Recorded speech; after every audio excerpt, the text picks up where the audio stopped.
বিশ্বাসঘাতকদের এভাবেই জবাব দিতে হয়। একের পর এক মিসাইলের পাশাপাশি এবার তেলের অভাবে আমেরিকা ও ইউরোপকে মারার সিদ্ধান্ত নিয়েছে ইরান। গোটা বৈশ্বিক বাণিজ্যকে কোণঠাসা করে তুলতে এবং ডোনাল্ড ট্রাম্পের ওপর চাপ সৃষ্টি করতে সবচেয়ে বড় ট্রাম্প কার্ড ব্যবহার করল আয়াতুল্লাহ খামেনির আদর্শে লড়াই করা ইরান। নিজেদের সর্বোচ্চ ধর্মীয় নেতার মৃত্যুর পর থেকে আমেরিকা ও ইসরায়েলের পাশাপাশি তাদের বন্ধু রাষ্ট্রগুলোকে রীতিমতো ছাড়খাড় করে দিচ্ছে ইরান। এশিয়া ও ইউরোপের বিভিন্ন আমেরিকান ঘাঁটিতে হামলা চালিয়ে তছনছ করে দিয়েছে তারা।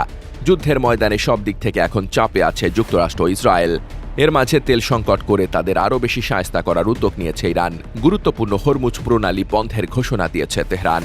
বিশ্বের সবচেয়ে গুরুত্বপূর্ণ জ্বালানি সরবরাহ পথ এই হরমুজ প্রণালী।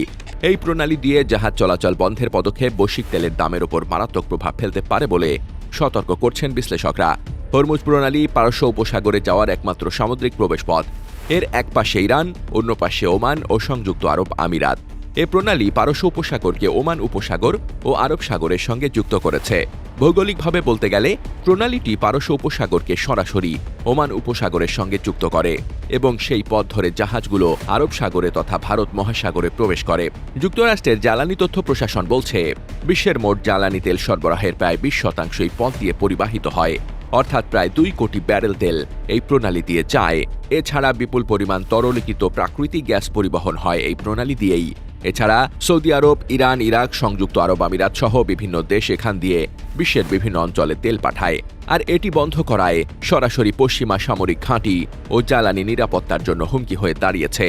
পাশাপাশি হরমুজ প্রণালীর অচল অবস্থা ইউরোপ ও আমেরিকার জন্য তীব্র জ্বালানি সংকট ও মুদ্রাস্ফীতির কারণ হবে, যা বৈশ্বিক বাণিজ্য ব্যবস্থাকে মারাত্মকভাবে ক্ষতিগ্রস্ত করবে। পশ্চিমা বিশ্ব এখন বিকল্প জ্বালানি উৎসের সন্ধানে মরিয়া হয়ে উঠেছে, কিন্তু স্বল্প মেয়াদে এই ক্ষতি পূরণ করা প্রায় অসম্ভব। অনেক আইন প্রণেতা আশঙ্কা প্রকাশ করেছেন যে এর ফলে মধ্যপ্রাচ্যে মার্কিন সেনা ও কূটনীতিকদের জীবন চরম ঝুঁকির মুখে পড়বে এবং এর দীর্ঘমেয়াদী অর্থনৈতিক দায়ভার আমেরিকান করদাতাদের বহন করতে হবে।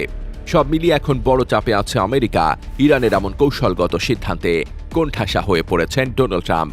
সব দিক থেকে যেন তার পরাজয় ঘনিয়ে আসছে।